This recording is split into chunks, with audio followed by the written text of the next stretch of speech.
Hi guys, welcome to our channel mister సిసినరీ. Bigg Boss Telugu season 8లో మరో ఆసక్తికర ఎపిసోడ్కి రంగం సిద్ధమవుతుంది. ఈ వీక్ మిడ్ వీక్ ఎలిమినేషన్ ఉండబోతుంది అంటూ హోస్ట్ నాగార్జున ఆదివారం ఎపిసోడ్ చివరిలో చెప్పిన సంగతి అందరికీ గుర్తుండే ఉంటుంది. అయితే అందులో భాగంగానే బిగ్ బాస్ మరో ట్విస్ట్ అయితే ఇవ్వబోతున్నాడు. బిగ్ బాస్ కంటెస్టెంట్స్ అందరూ నిద్రపోయే సమయంలో ఒక్కసారిగా కుక్కల సౌండ్ ప్లే చేసి అందరినీ నిద్రలో నుండి లేపి నామినేషన్స్లో ఉన్న 6 మంది గార్డెన్ ఏరియాలో వరుస క్రమంలో నిల్చోమని అయితే చెప్పడం జరిగింది. ఆ 6 మంది సభ్యులు ఎవరు అంటే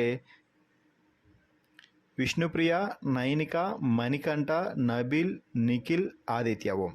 ఇక నామినేషన్స్లో లేని వారిని సోఫాలో కూర్చోమని చెప్పడం అయితే జరిగింది. ఈ సమయంలో బిగ్ బాస్ మాట్లాడుతూ ఈ వీక్ మిడ్ వీక్ ఎలిమినేషన్ జరగబోతుంది అంటూ చెప్పడంతో హౌస్ మేట్స్ అందరూ ఒక్కసారిగా షాక్ అయ్యారు.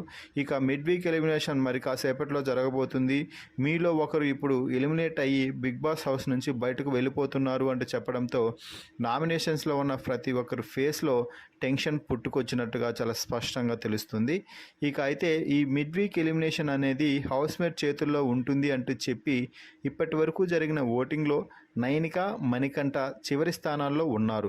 కాబట్టి మెజారిటీ హౌస్ మేట్స్ ఎవరు ఈ హౌస్లో ఉండటానికి అర్హులు, ఎవరు ఈ హౌస్లో ఉండటానికి అనర్హులో చెప్తూ దానికి తగ్గ రీజన్ కూడా చెప్పమని అయితే బిగ్ బాస్ అడగడం జరిగింది. దీంతో హౌస్ మేట్స్లో ఏ ఒక్కరికి కూడా మణికంఠ మీద పాజిటివ్ ఒపీనియన్ అయితే లేదు. అలాగే నామినేషన్స్లో కూడా ఎక్కువ ఓట్లు ఈ వీక్ మణికంఠకే పడ్డాయి. దీంతో నామినేషన్స్లో ఎవరైతే మణికంఠను నామినేట్ చేశారో వారందరూ కూడా నైనికను సపోర్ట్ చేయడం అయితే జరిగింది.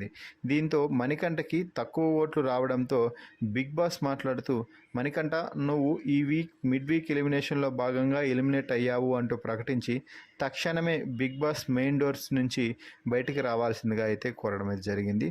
దీంతో మణికంఠ ఎమోషనల్ అయ్యి కన్నీళ్లు పెట్టుకుంటూ బిగ్ బాస్ హౌస్ నుంచి కాలు బయట పెట్టాడు. అయితే ఇక్కడ